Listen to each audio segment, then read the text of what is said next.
Right now, you're just seeing the main speaker, which is me. I'm ML Liebler, the host of this program. I want to thank poets and writers greatly for helping support this. I want to thank the Detroit Writers Guild. And that's where you should send in your email if you're not on our email list. Go to dwguild.org, and I think there's a little place where you can type in your email address to be on our list, and then Jennifer will send that over and I'll get you in the system that way. So dwguild.org is the best way to send your email if you don't get emails from me. Don't write if you do get emails from me and you don't want to hear from me. I don't want to know that. So first up, we're going to have, and I do want to give everybody their bios so everybody knows the folks here.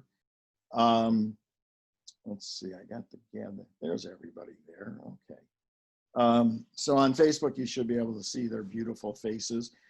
Aurora Harris is coming to us from Detroit, and Laura Thomas is coming to us from Ann Arbor, Michigan, and Gary Metras is coming to us live from East Hampton, Massachusetts, which for you geographically challenged people is Western Mass, where there's a ton of minor league baseball teams.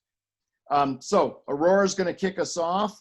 Aurora is a longtime Detroit poet, activist, and she teaches also at the University of Michigan in Dearborn in the Literature, Philosophy, and Arts Department and the African and American Studies Department. She also teaches advanced creative writing, intro to literature, intro to African American literature, and intro to Africana Studies. Aurora is an award-winning and published poet and spoken word artist who performs with a jazz band. She's extraordinary in all of her forms. And she assists with the facilitation of the League of Extraordinary Poets, a student group of poets. She has won many awards of note, and these are some impressive ones, the one I first heard about them, and still. The Unsung Hero Award, National Lawyers Guild of Michigan, and the prestigious Howard Zinn Lifetime Achievement Award in Peace Studies, Peace and Justice Studies Association. Please welcome to our program, Aurora Harris. Hi, good afternoon, everyone. I hope everyone can hear me well, and I hope everyone is safe and well. I'm going to start reading from my book, Solitude of Five Black Moons. This is a poem that I wrote when I was in Idlewild, Michigan at 5:20 a.m. Deepest ultramarine blue nightfall blankets and fades across the land's stillness and hush of light rain.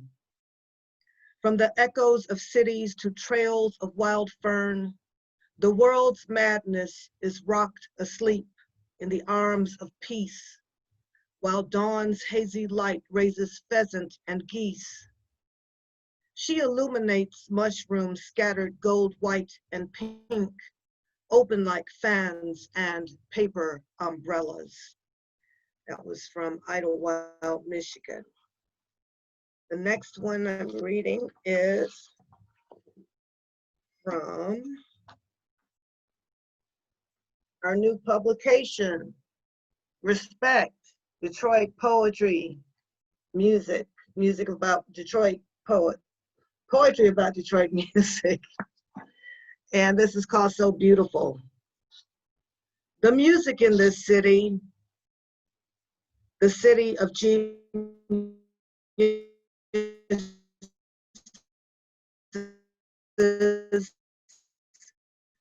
Detroit mix, walking bass stumps and brushing snares, crashing cymbals and djembe drums, music imitating machines, memorable lyrics, rhymes, harmonies, beats and way out tones settling in bones. So beautiful,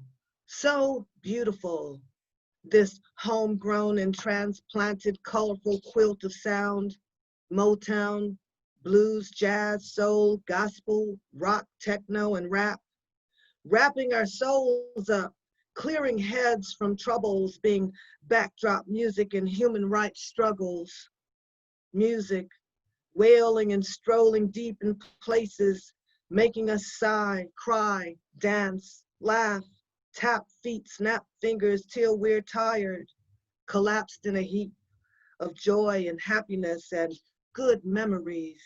So beautiful, the music in this city. This is from a poem on John Coltrane. What words are there? A star falls, and what words are there? When walking paths through applause and conversations, our faces becoming bodies that speak without sound. What words are there? When strolling into cool night air, you find wind does not stop the hush of the Nile or Detroit River, where light is yellow flames and night birds feel empty, where shadows are as tall and reaching as John. What words are there? What words are there? When weightless lotus stare at open skies, where borderlands of sound, rhythms, and compositions inside yourself meet and become transparent sheets of music made from water, sand, and swirl. What words are there? When waking traces of memories discover melancholy peace in rows of African violets raging in their beauty in a stream of moon.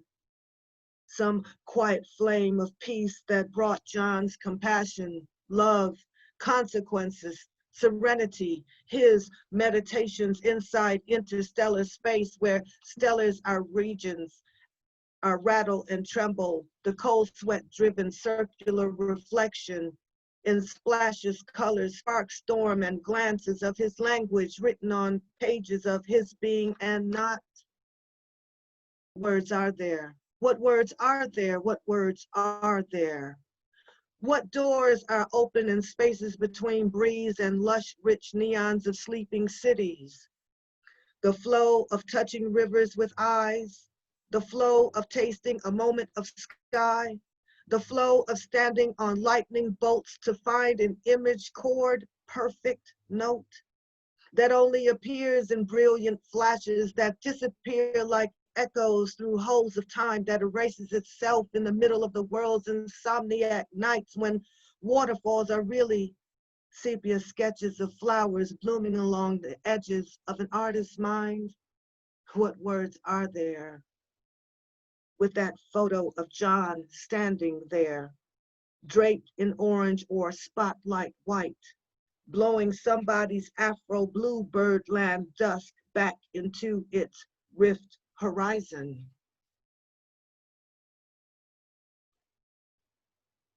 Going back to my book, and this one is called Checkpoints. This poem has checkpoints. Main entry, checkpoint. Function, noun. A point at which an inspection or investigation is performed. This poem is my country. This poem is all citizens. This poem has checkpoints. This poem is equal power, economic resources, education, and ability to succeed. This poem is the depth of hate, racism, sexism, and greed in a room where humanity moves towards dialogue and freedom. The freedom to imprint each citizen's life on hearts and minds, where discrimination, occupation by force, stereotypes, and lies are exposed to find what's left of self-respect and respect of others, where the source of inhumanity in our souls is uncovered, defined, drawn from each distorted reality of why we dislike or hate each other. This poem has checkpoints. Whom does America belong to really? What color of skin was your last humiliation, source of fear? What white privilege did you exercise today? How many times were you followed by police? Did you ask yourself, am I a racist?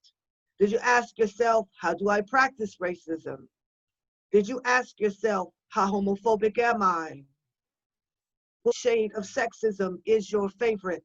What shade and body type of racism is your favorite? What box called home, office, school, or club do you collectively wear blinders in? Who did you tease or bully today? What level of emotional or physical torture turns you on? What have you been told about citizens from other cities, countries, religions, or towns? Who did you marginalize or redline today? What gender bias did you express today? Whose hand did you refuse to hold? Whose application did you deny? What body on streets and in war zones did you laugh at, look at, walk over? How many times a day, week, or month do you practice peace, nonviolence, conflict resolution, compassion? How do you express it? When was the last time you offered a cup of coffee, tea, small talk, or recipe to an African American, a Native American, a Palestinian, a Jew, a Mexican, a Vietnamese, a Catholic, Baptist, Muslim, Buddhist, Hindu?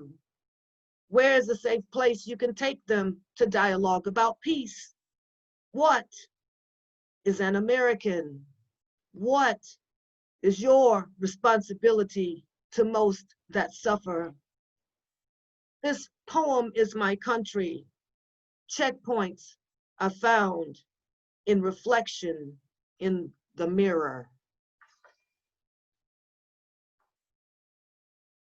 On June 23rd, this past week, was the 53rd anniversary of the Detroit 1967 rebellion. And I wrote this a couple of years ago in commemoration of that. And this is what I experienced as a child when I was growing up here in Detroit. They called him boy. They called her, hey you. This is a truth-telling poem of what I witnessed and remember from being 7 years old in 1967, what I witnessed from my front porch and whenever my family and I went out into the segregated city, when the colored, Negro, Black, those people were controlled, were held hostage in racism's ugly fist. On Jefferson, on Gratiot, on Woodward Grand River, they called him boy. They called her, hey you. On John R. Brush, on Hamilton, on Byron, they called him boy. They called her, hey you. On Holbrook, Mack, on Warren, on Forest, they called him boy. They called her, hey you. On 12th Street, 14th, on Linwood, on Lawton, on Dexter, on Calvert, on Claremont, on Grand Boulevard, they called me boy. They called me, hey you. When they rode 4 deep with tech squad power and brutality, they owned the streets. When they sped on streets, when wheels jumped curbs, screeching to a stop on summer hot sidewalks, burnt rubber tire tracks in acute and reflex angles, when rolling slow, checking us out. When we were walking, talking, sitting, standing, working, drumming, dancing, gathered anywhere across this divided city, minding our own business, when waiting for a bus, when singing on corners, when driving to the store, when having birthday, wedding, anniversary, veterans coming home, glad to be alive parties, when telegrams were delivered and big mamas wailed and fell to their knees, when body bags were shipped, when in neighborhood bars for a cold beer sip, they rode through neighborhoods like this was Rhodesia, Johannesburg, Soweto, urban American Afrikaner acting, hunting for black skin to demoralize, dehumanize. Hey boy, hey you, I I didn't do nothing. We didn't do nothing. Why are you stopping me? Why are you stopping us? When a report of a disturbance came from laughing too loud in our own homes, in our backyards, every move, our existence was a disturbance. When up against the wall was a terrible top four, sun up to sundown tune of fear, fear ringing through force-occupied streets of targeting and harassment, beatings and arrests, and calling us out our names like animals, jungle bunnies, jigaboos, monkeys, nigs, those people.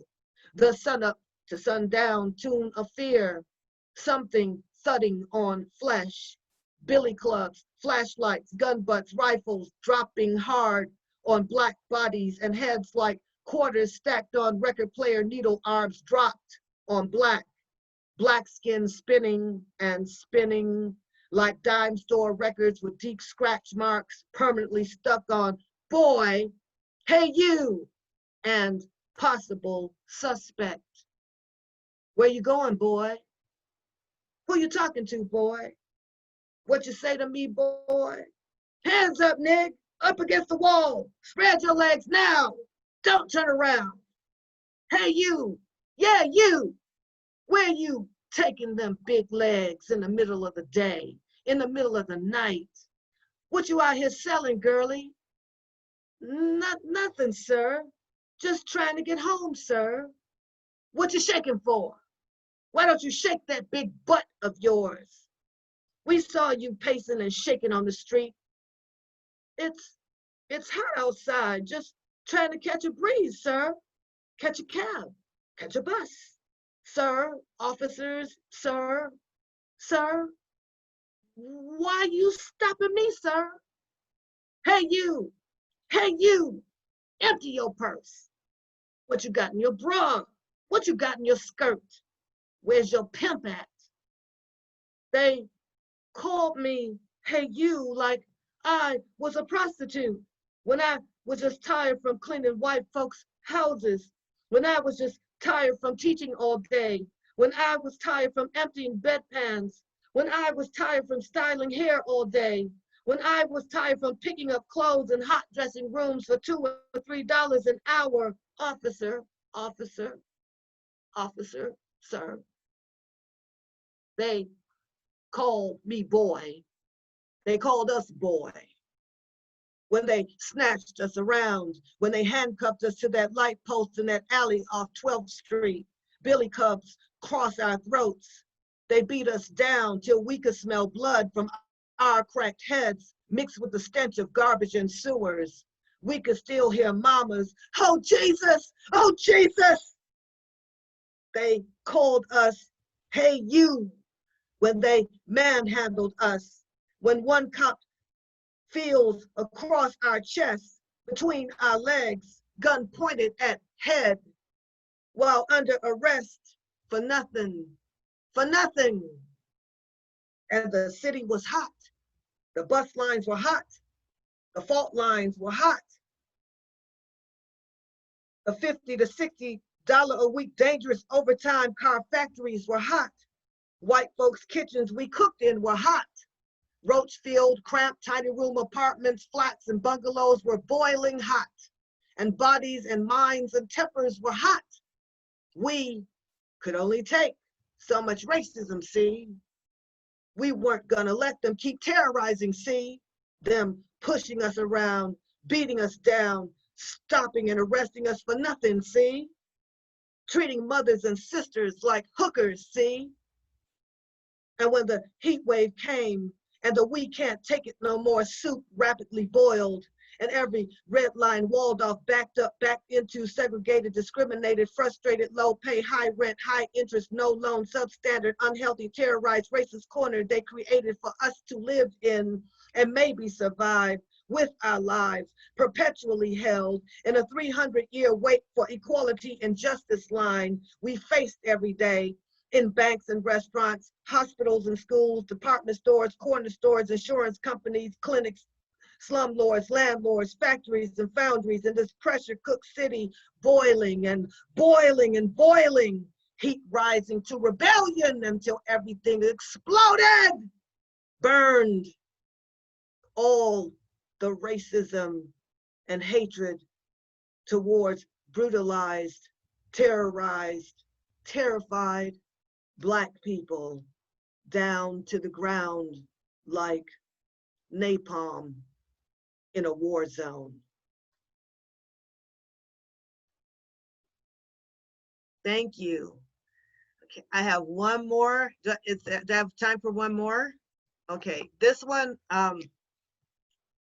since I'm both African American and Filipino, I wrote this poem last summer in response to the extrajudicial killings in the Philippines by the president, who had been, he put out a message that people who were dope dealers or accused of being dope dealers or suspected of dope dealers were being murdered, gangland style.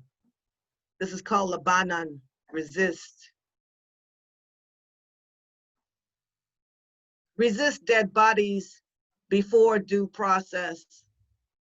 Resist the extrajudicial killings. Resist the license to kill. The ramped up fervor and thrill of declaring the power to take another life at will. Resist open assassinations of the indigent, innocent, indigenous people, farmers, killed for dispossession of lands, for profit. Resist adrenaline rush, ride by night, motorbike hitmen, daily death squads, the accusations, allegations of being a drug dealer, communist, terrorist. Resist the begging and pleading of recovering addicts, children, mothers, fathers, sisters, brothers, activists, students, teachers, professors, journalists, nuns and priests, businessmen and politicians, arrested, kidnapped, raped, tortured, missing in action, murdered in jail, packed like animals in overcrowded cells in war zones of destruction. Resist the list of probably guilty. Resist the dope and guns, planted in pools of blood. Resist another body, another body, another body, another body, another body, another body, another body times 1,000, discovered under bridges, on the streets, floating in rivers, buoyant as leaves or weighted down with blocks of cement, bodies bleeding out on living room floors, with or without, head suffocated, wrapped in duct tape, hands bound in front or behind the back, bullet holes to the head. Resist the pop, pop, the rounds of bullets of another bloody scene. Resist the 97% kill rate, the weeping and crying over caskets and babies killed with their parents. Resist the thousands of uninvestigated deaths. Resist the fear. Resist the stench of murder. Resist the injustice and massacres in Caloocan, Davao, Negros, Pasay, Metro Manila, Tarlac, any barangay. Resist the pledge to kill up to 30,000 people because they have a drug problem. Resist the choice to kill and dehumanize. Resist ongoing human rights violations. Labanan, resist. Labanan, resist. To the silenced. We left home or returned to homelands, the Philippines, in the half-light of early morning, in the half-light of early evening, nervous and anxious, knowing the purpose of our lives would become transparent as we walk through street vendor streets, thick with the scent of tinapay, fish, lumpia, or puto, to get to homes, to gather tearful testimonies from families and witnesses, to meet with other activists, to join another protest, to struggle for justice, to stop the killing city to city, island to island. We believed in Malaya, freedom, the freedom to live, the freedom to speak, the freedom to connect, the repetition of death squads, pass, happening in our now. All we have now is the ghostly power to let our bones speak from marked and unmarked graves, the last shadows of our bodies filled with memories of being accused, the begging we did, the attempts we made to reason with our killers, the shoving and dragging, the heat of the day, the humidity of night, the sight of birds, the sound of dogs barking, flies buzzing around our bodies with the endless thud of fists and feet drawing blood for mosquitoes to drink from. Some called us mosquitoes with the barrels of handguns against our temples.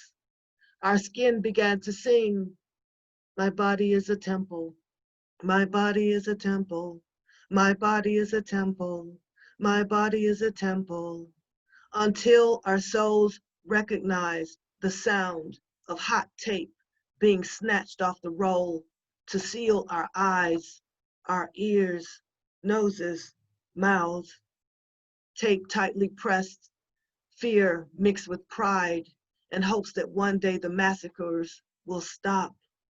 All of it grew inside us while knowing we stood for what is right, human rights, as we became faceless, tortured, heads sealed off as packages to be found, delivered or not. I could hear my heart beating against the silent rhythm of Hail Mary, full of grace, our Lord is with thee. Blessed art thou amongst women, and blessed is the fruit of thy womb, Jesus. Hail Mary, Mother of God, pray for us sinners, now and at the hour of our death. Amen.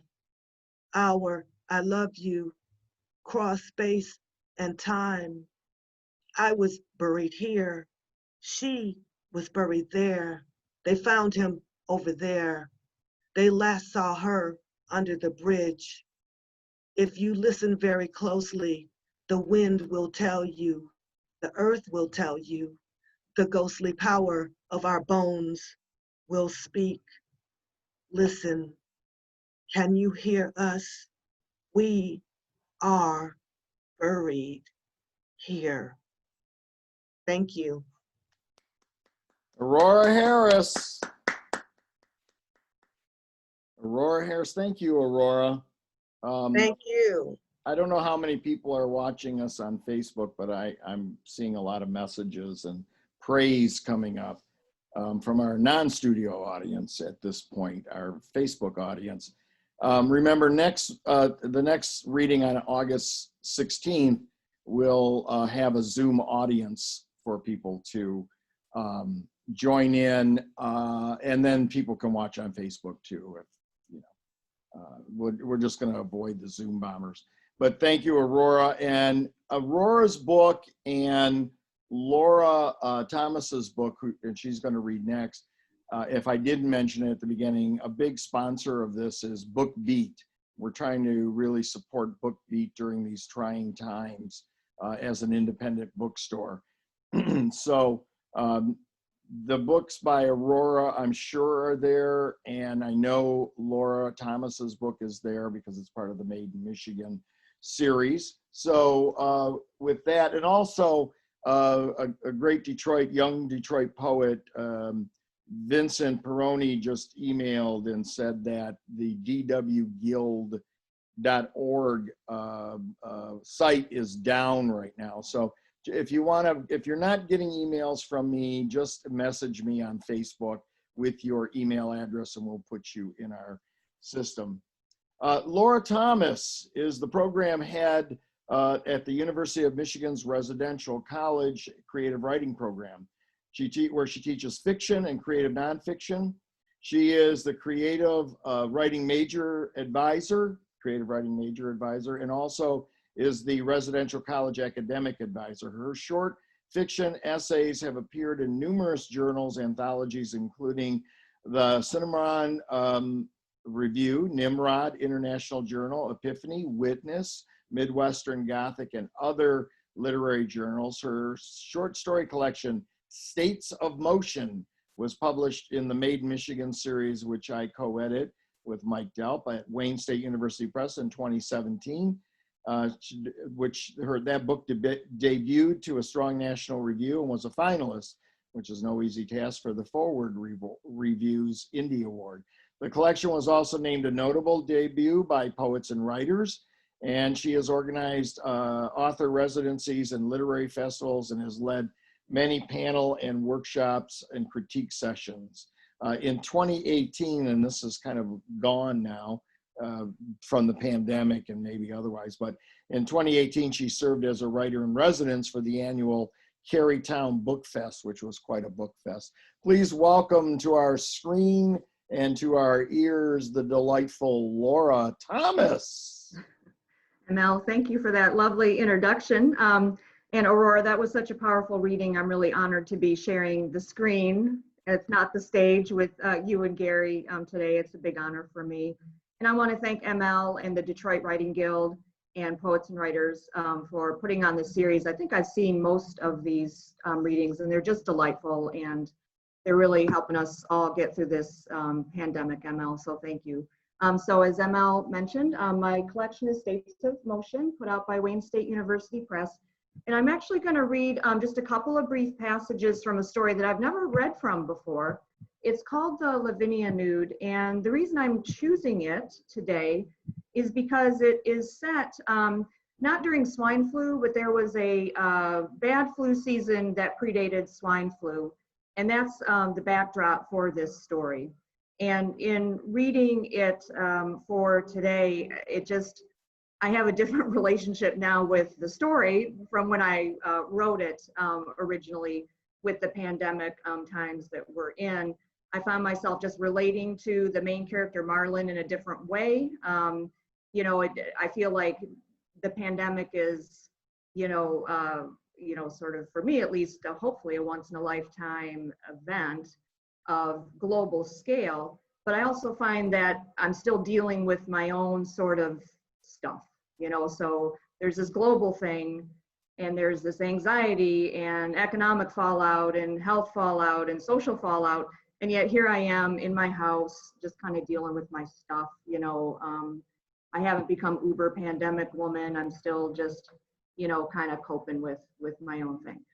So I'm going to read a brief passage from the very beginning of the story. And just to set it up, Marlon is sitting in a diner owned by his son and his daughter-in-law. And he's in his 70s. And for a lot of reasons, his love life with his wife has, kind of taken a turn for the worse, mostly due to their age. And yet he's mourning that. And he also finds, to his real chagrin, that he's become something of a dirty old man. And he used to really, come down on his friends or anyone that he thought was, disrespectful to young women. And to his horror, he's finding that he is, engaging in various flirtations with young women. So in the diner, he has just broken off eye contact with the young woman that he was kind of convincing himself that maybe she's reciprocating the flirtation. And to make matters worse, she's sitting right underneath a very explicit nude painting that his daughter-in-law purchased. Not at all the type of thing for a family diner. The subject is Lavinia. And so he has just broken off contact. He's feeling very chagrined by his own behavior. And his son has just come out of the back to join him. And so I'm just gonna read just a little bit from this very beginning, and then I'll take Marlon home for another section. Today, Ben looked drawn as he sat down across from Marlon. Ben had been a somber boy. Now he was a grim man, distant, with no pursuits beyond his business, which he would never grow, and his family, unexpectedly growing, neither of which seemed to give him any joy. He and Sarah had been trying for years to conceive. You'd think he'd be happier about the baby, Lily had observed more than once. How's Sarah? Marlon tried not to sound wistful. The baby's got the flu. Ben's voice was hoarse with fatigue. A cup of coffee appeared timidly on the table before the waitress flew away. Her temperature has been climbing all morning. Well, Marlon said, did she get a shot? You know Sarah, we all got the shot. The mention of a day's headline, in this case the ineffectual flu vaccine, always invited a regular in the diner to butt in. Today it was Sam who took the bait. That effing vaccine. His blue Con Ed uniform was dusted with cinnamon roll crumbs. Sam was a messy eater. He thrived on widespread mess, corrupt voting machines, the anticlimactic identity of deep throat, and imprecise health policy. That's what's killing everyone. You're taking a few sensationalized cases and making a big deal, Al said. Anyway, there's plenty of cross protection. Albert was a mechanic at the garage down the street. The ink of grease was permanently tattooed into his fingertips.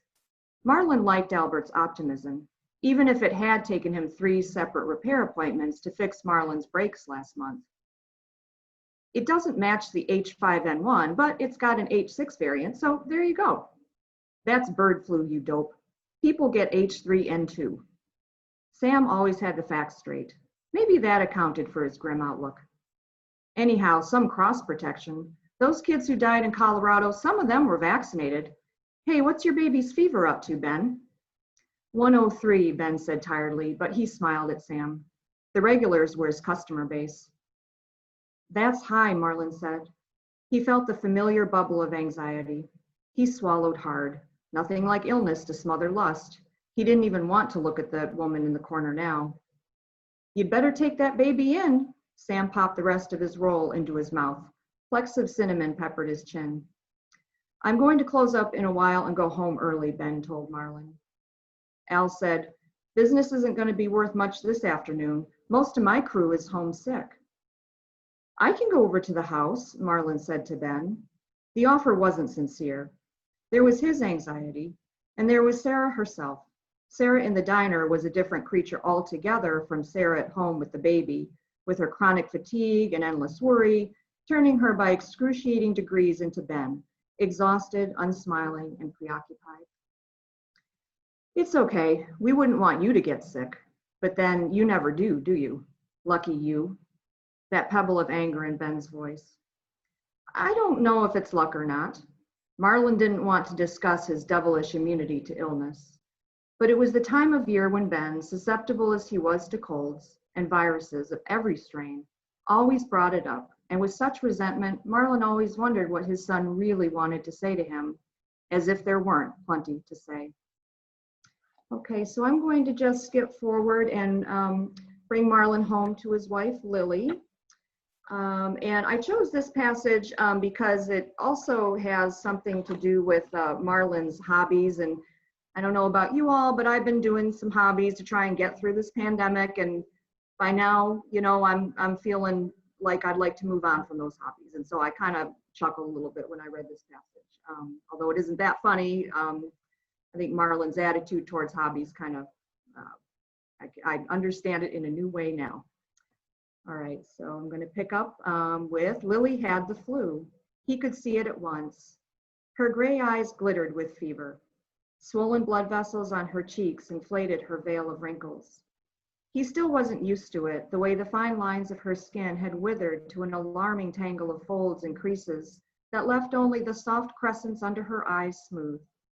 Lily had aged rapidly in the past 2 years. Her hair had thinned, her eyes had narrowed and hardened, her joints had stiffened so that she didn't walk like herself anymore. All at once, although it could not have been so quick, her body had turned unfamiliar. Fever made her unrecognizable. Her flush was watermelon pink. Drops of sweat beaded on her brow. He crossed to the couch, where she lay enfolded in the old pinwheel quilt she had sewn right before they were married. When did it start? He asked. She didn't, or couldn't, answer him. She was trembling.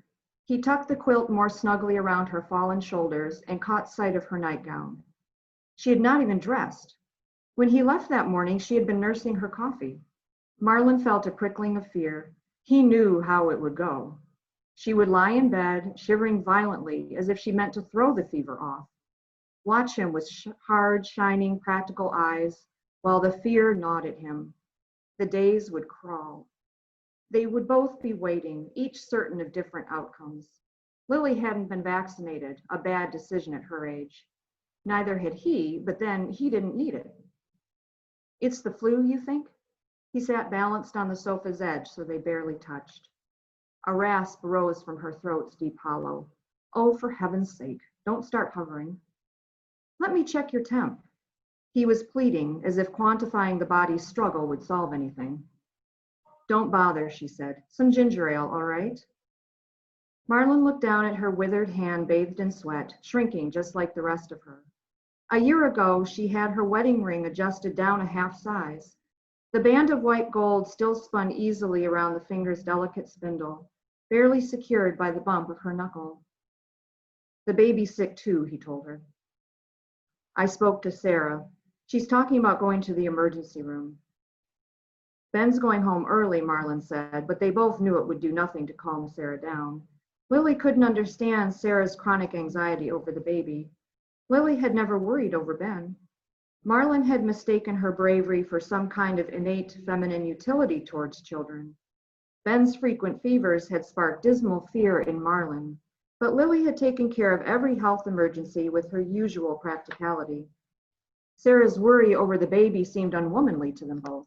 But to be fair, she and Ben were late parents. They had tried everything: fertility treatments, talk of adoption. Then they had conceived unexpectedly, and with the baby had come this seismic ripple of anxiety. Lily was radiating heat. Marlon went to fetch the ginger ale. After he had held the glass for her to drink, Marlon escaped upstairs to the bedroom to confront the latest unfinished watercolor. A junco nestled deep in a fir tree, half concealed by a pine cone. Marlon had matched the brown patch under the bird's wing to the color of the cone, but the exact shades made it look as if the cone were now a big brown wing. Sloppy work. Anyway, he had no reason to make the scene more complicated by placing the bird behind the cone, except that's what he'd seen out his window one day. Painting exactly what he saw all the time was poor craft, a lazy habit he should work harder to break. He lay down, closed his eyes, saw the woman in the diner, saw the slender fingers curled around the coffee mug, the eyes piercing the space between them. He undressed her, and the body was slim and sprinkled with tiny blemishes on the shoulders, like pepper on cream. Not perfect, not impossible. Oh, what was wrong with him, fantasizing about this young woman with Lily so sick? And what made him think that woman was looking at him anyway, really looking at him, and not a pair of blue eyes that reminded her of someone else? Her dad? Her grandpa? He opened his eyes and stared up at the ceiling, at a webbed crack in the plaster he'd patched some time back. He'd done a careful job with the spackle, but last winter the patch had cracked with the expansion of air in the narrow room that was almost an attic, tucked as it was between steeply graded eaves. He hadn't tried repairing it again. He got up, returned to the easel to fix the junco. No way was he going to nap the afternoon away like an oldster. He never had the same energy for fixing things around his own house as he had had for fixing up the diner. He'd supervised the diner renovation, even when Sarah told him that she wanted to replace a watercolor or two with a local artist's work after the diner reopened. His feelings weren't hurt. He even offered to recoat the walls himself to save on contracting costs. His pictures weren't anything great anyway. He never took the whole thing seriously. Painting was just a way to relax. But he had to admit he was dismayed when, a few days before they were due to close the diner for those 2 weeks, the new leatherette booths already delivered and crowding the kitchen, Sarah brought in her artist. The artist brought with him the Lavinia nude. The guy was messy and dour, his face hidden by an untrimmed beard and oversized eyeglasses, a real long hair. He looked as if he hadn't cleaned up for a woman in years. Marlon didn't approve of the way the man swept Sarah to a back table to huddle together, speaking in whispers as they studied the nude. Her admiration, his flattered attention, God knows how she even met him. She had purchased the nude on the spot. Well, of course the thing turned Marlon on. The fat, sexy breasts, the tantalizing curve of the thighs. He hadn't even noticed the missing fingers until after the renovation, when Sarah hung it and the regulars started their teasing. It drove him crazy to imagine what Sarah would do in bed if she'd buy a painting like that.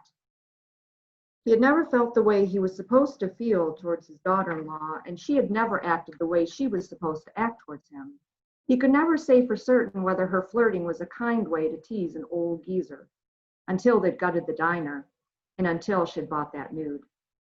Sarah, a whistle of syllables like the silk of young skin. How absurdly deceptive a woman's name could be. He had said this to Lily once, during one of those marital hiatuses when their sex life was halted by illness or kid care, or just because she was tired of him, and he couldn't seem to repair it. He couldn't do or say anything right. He could only hope that she'd get over it yet again. Well, he was mad, and he was lonely. And so he said to her, "You're nothing like your name says you should be." Of course, she was amused, not angry. "How so?" she said. "Well, you're tough, and you hate yellow." "Lilies are tough," she said, "and plenty aren't yellow." She was knitting something with stripes, a scarf or a sweater for Ben. The needles clicked efficiently. She was spinning out fabric as he watched. "Mama named me after the Easter lily. They're white." "You don't seem like any kind of lily to me," he had answered, like a jerk. It was a mean thing to say. Why would he say it? But he couldn't stop himself, that impulse to hurt her. Well, of course, she wasn't hurt. "Easter lilies are tough to grow," she had said. "You need just the right soil. But the bulbs, they will make it through anything. They're only a hassle after you plant them." Well, he looked up lilies after that and read that lilium bulbs are scaly and unprotected, exposed flesh. They're nude, and they're never dormant. Although his door was closed, he heard Lily cough violently from the couch downstairs. Fear soured the lingering taste of coffee in his mouth. He set down the brush he hadn't even dipped into the junco-colored paint yet, and he couldn't remember what that girl at the corner table even looked like anymore. All right, thank you, everyone. Laura Thomas, reading from her newest book of short stories, available again at BookBeat. And BookBeat is doing phone orders, and they have a website. Go to, I think it's BookBeat or thebookbeat.com. I'll check that and put it on the message. But they're open for business, and they're staying afloat. So let's hope they continue to do that. And you can, they'll bring it out to the curb, or they'll just mail it to you. And I just bought some books from them, and I have to say, they came way faster than Amazon Prime. They came very, very quickly. Like, I think I ordered them on Sunday, Monday, I think they were here. So, and unless Carrie drove over to my house and secretly put them on my porch, but I don't think so. Anyway, the next reader, the last reader for this reading, is going to be Gary Metras. Gary is an old dear friend of mine. I don't know how many years, Gary, but it's been a long time. You were only about 15 then, and it's been at least 70 years. You can unmute yourself there. So Gary Metras also has published Dawn McDuffie, who is on the last reading with Molly Peacock. And of course, that book is available at BookBeat. So Gary, when you talk and do your reading, I don't know if Adastra has a website or not, but no website. Facebook page? No Facebook page. All right, so Gary will tell you how to get these exquisite books that he does. Gary has had the Adastra Press for many years, and each book and each letter on each page is hand printed. And so as soon as he announces a book, it becomes an automatic bestseller and sells out. So in case you missed it. Gary Metras has poems in recent issues of the International Psychoanalyst. Are those about Trump? I would assume. The Ibbotson Street Poetry East, San Antonio Review, South Florida Poetry Journal. His 2018 book of poems, White Storm, is from our friends out in Rockford, Michigan at the Persea Press. It was chosen as a must-read in the Books of the Year, program sponsored by the Massachusetts Senate for the book. He was the inaugural Poet Laureate of East Hampton, Mass., which, by the way, Tom Lux was from East Hampton as well, His dad was, I think, a milkman, as I recall. A good friend of both of ours. His new book, River Voice 2, was published this summer. Please, it is such a pleasure to have Gary Metras back in Detroit one way or another. We'll take you. Gary Metras. Mel, thank you very much, old buddy, for inviting me to participate in this wonderful series that you're doing. I just, just from today, I just love it. I love listening to Laura's story there, even though it wasn't written for the COVID-19 pandemic that we're all experiencing. I mean, you could see the emotional strife and everything else going on within a family over illness and potential illness and seriousness or not. It's just wonderful and really touching. Aurora, I want to thank you for your deep honesty through your poems. I want to applaud you for your courage and your thriving ability to be so brave and so creative throughout this whole life experience that you've had. That's very, very different from what I've grown up with. Thank you for that and sharing those wonderful, powerful poems with us. Let me start with a little poem here. This poem is actually from the book Until There Is Nothing Left, which ML published with his Ridgeway Press back in 2003. And it's a little vignette of working class life, manhood.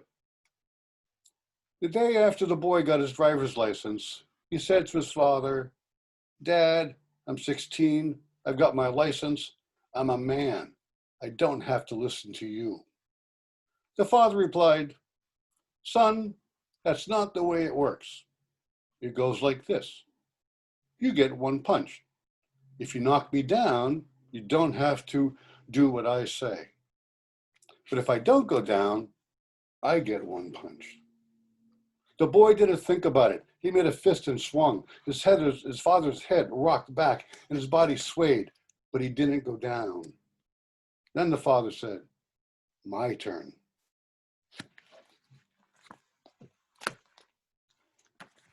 My father was a bricklayer, plasterer, stonemason.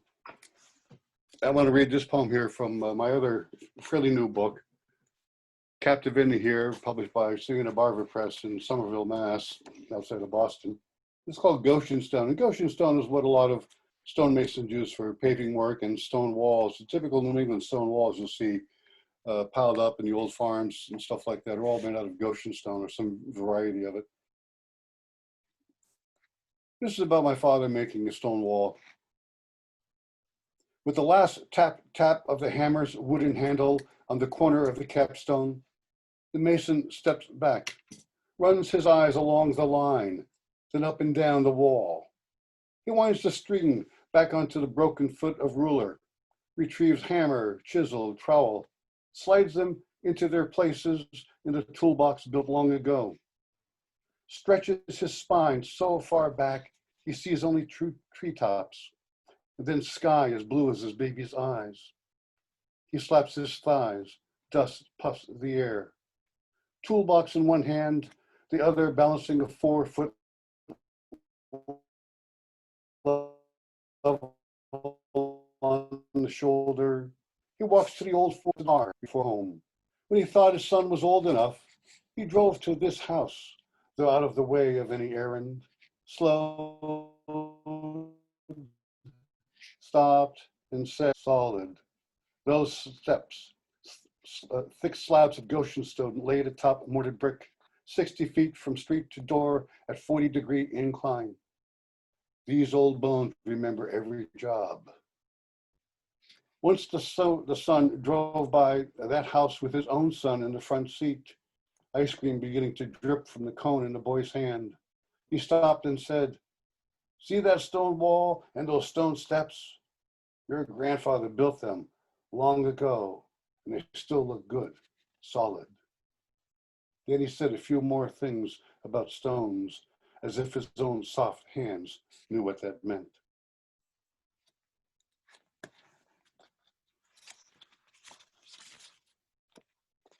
Here's a really short little poem about something that's really quite insignificant, but through the imagination can lift it into something else. And it's just like, just coming across a dead moth on my garage floor one night. I lift a moth I lift a still moth off the garage floor. It weighs almost nothing, a handful of light. Thin wings the color of maple tree bark, with black chevrons pointing the direction of flight, eyes like dots from a felt tip pen. Outside, I raise my arm, wind charms the moth into air, and death soars into darkness.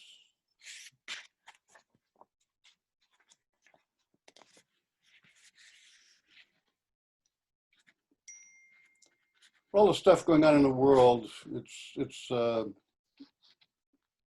little difficult sometimes to be sensitive about things. And I started this poem after reading a W.H. Auden poem, and I took this one line as an epigram: to undo the folded lies. The poem is called Inheritance. Somewhere in the cave of the brain, cells sleep amid others swollen in stimuli. The body consumes, the emptiness remains. Monsters are made gods, believed in, surrendered to. If the body kneels and bows the hours, it fuels the fear. If the body bleeds someone else's greed, redemption evaporates. If the body's direction is the path worn into the earth by others, courage drowns in the noise of boots marching, marching. It is this vibration cause the somnific dancing. Brain cells asleep claim their birthright in dream. The body's conquered sensations smile, knowing those cells will not sleep forever.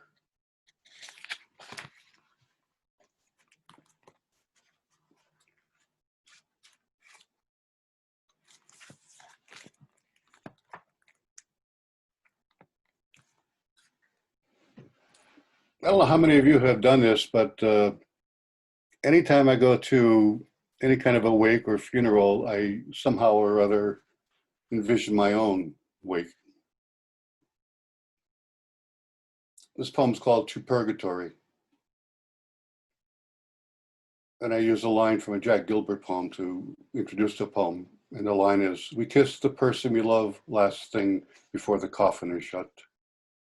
To Purgatory. You lean across the coffin's gunwale to kiss your father before the rower launches into that long last voyage to purgatory. While we, survivors, walk and drive onto streets of dailiness, having forgotten that around some corner we encounter angels disguised as lilies, breathing light and color enough to lift this meager yard of earth above itself. The eyes well up with knowing the sad joy of temporal beauty, of belief that beneath the skin, a soul longs for release from the body's salt into permanence. And once more, I watch the rosy flesh of your lips lightly, as if something could break, touch the blue underflesh of your father's bloodless mouth. And then I envision us years hence, as I rest in my coffin, and your drawn face inches closer, closer, lips quivering, this final physicality fading, fading.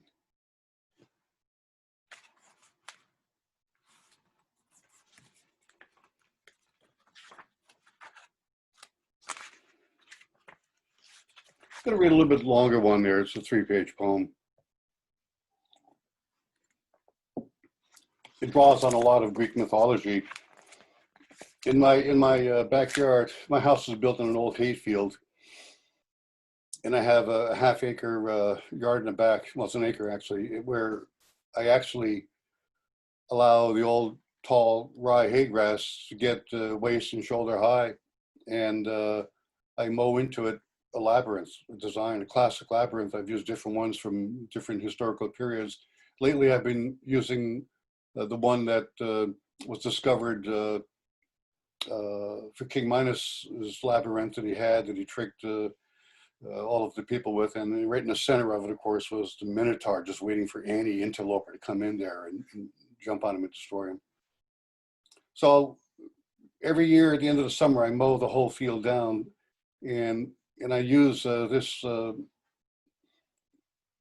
kind of create a mock epic poem, Backyard Labyrinth. Today I destroy the grass labyrinth, king and kingdom, minotaur and all. It will take a week of mowing. I start on the east side, the weak side, stunted by the mountain's shadow. I ride my half-hollow horse, belching and backfiring under the strain of waist and chest-high grasses, struggle with clouds of chaff cast from bleeding swarms of Queen Anne's lace, fleabane, blue vetch, and giants of clover, and 4 kinds of bees and 3 of butterflies sucking away at nature's treats. These native splotches of hum and color I overpower. The pretense of ignorance goes only so far, the turns that turn. I endure the temptation of black-eyed Susans, wilder than a harem of runaround Sues, while goldenrods spear my flank. I drive on, circling without mercy for grasshoppers, garter snakes, voles scurrying to their secretive holes, drying up like throats in dust. I run them down. Only a phalanx of myrmidons instill more terror. Dragonflies in haphazard formation cannot block me, will not deter this passion for orderliness and truth amid vegetative trickery. Turns that turn upon themselves. I swerve only from the praying mantis who prays for you, for me, but mostly for Ariadne, love's fool, withering in a foreign land under neglected hands, princess and playthings of gods. I destroy it all, unlike Theseus, pawn of the gods, who only murdered the metaphor, then fled with a prize and a promise.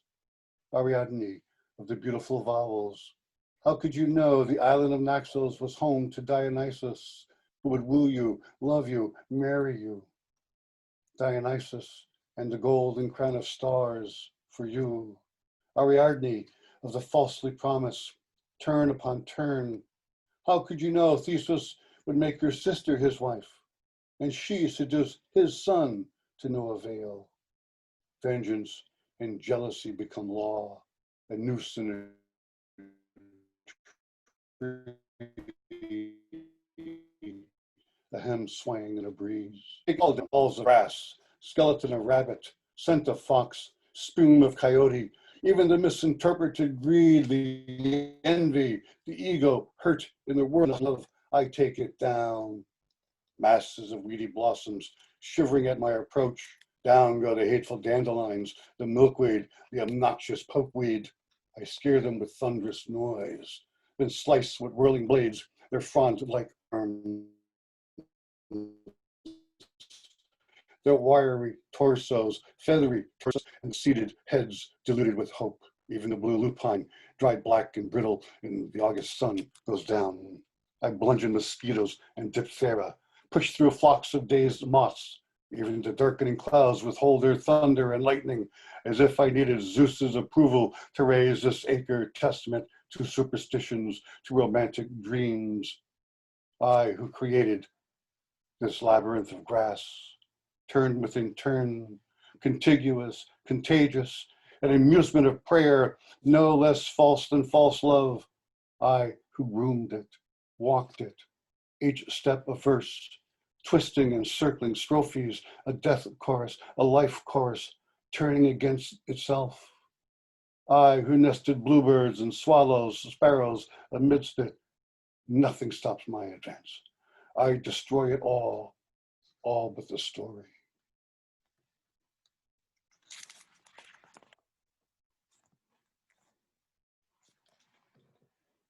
You a sip of water after that thing.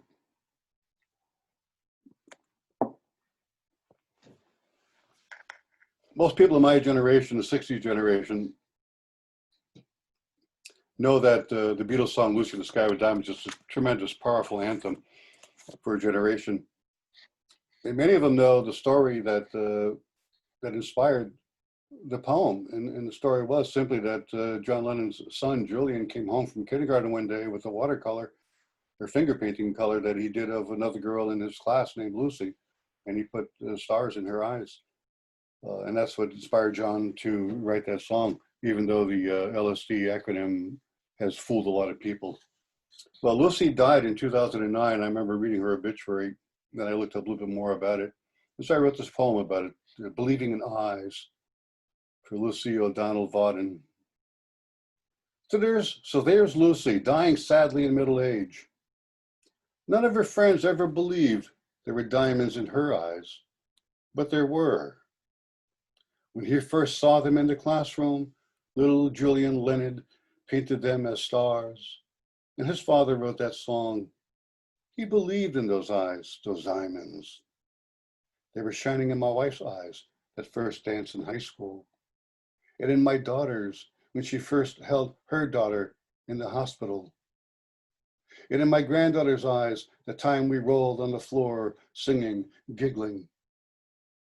So let us praise all the women, whoever showed us that joy, that hope, which men by ourselves can't know.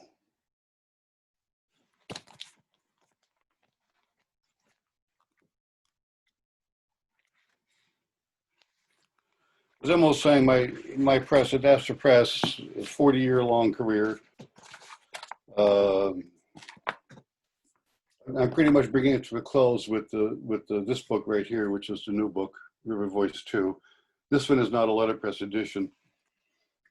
ML mentioned Tom Lux before. Tom Lux's Early Selected Poems was the first full offset edition that I had done. Otherwise, all the other books first were letterpress printed.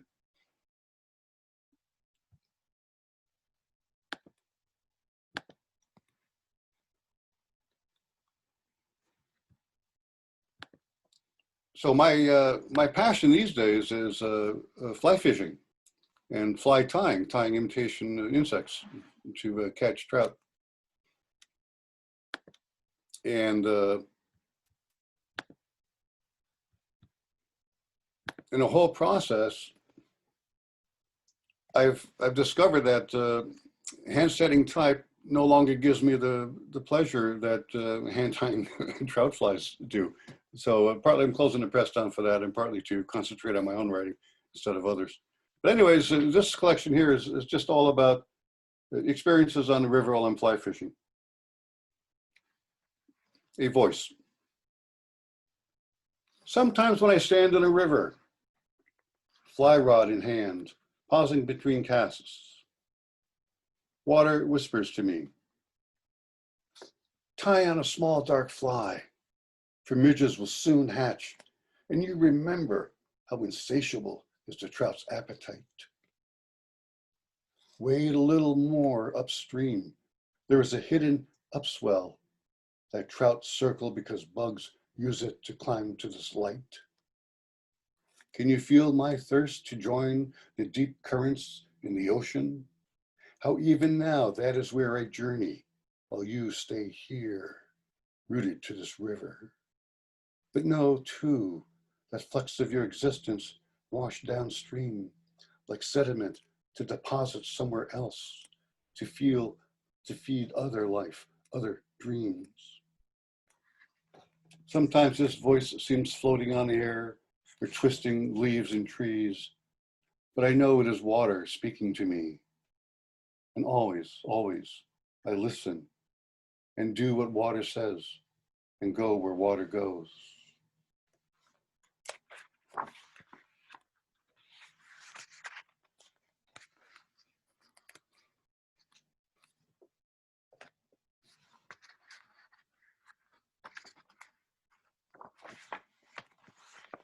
When you're out on the river, often you encounter various forms of wildlife all the time. You see coyotes, you see bears, deer, raccoon, everything.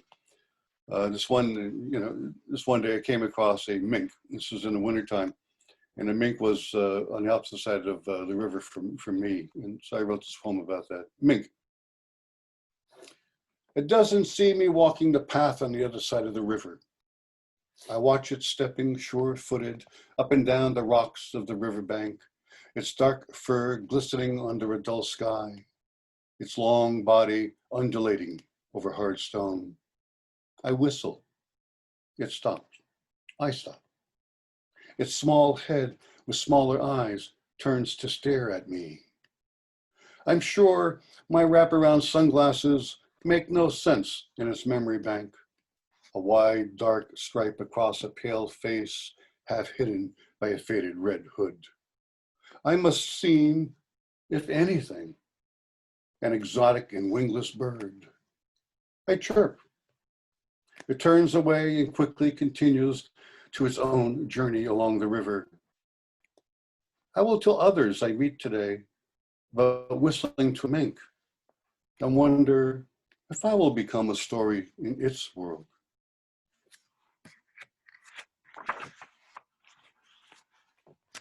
Let me finish with this poem here.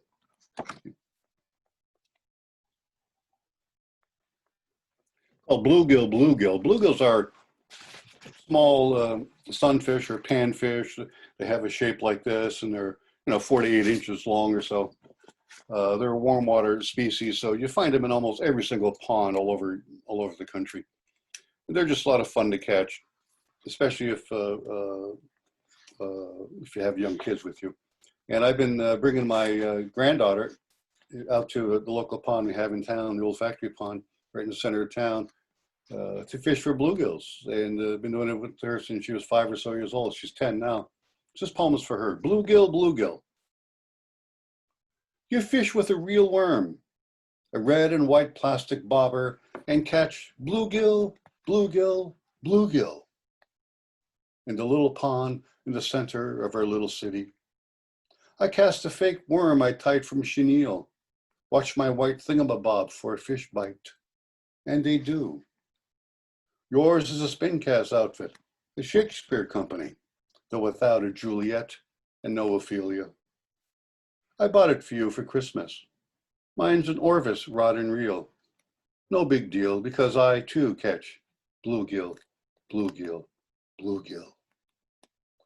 You can cast farther than I, but wisely put your worm a dozen feet from shore, because you know where the fish are. They are so bold, rummaging so close for a bit to eat. What a treat our worms are, that they nibble, nibble, and bounce the bobbers until they swallow worm and hook, and the bobbers disappear, so we reel in bluegill, bluegill, perch, to our surprise and joy. We count its stripes and fins. With each new type of fish, we make a wish, then gently release them to watch how fast they swim away, as if they also made a wish and need to grab it before they lose it. Bluegill, bluegill, and a perch. Thank you. Wow. Gary Metras.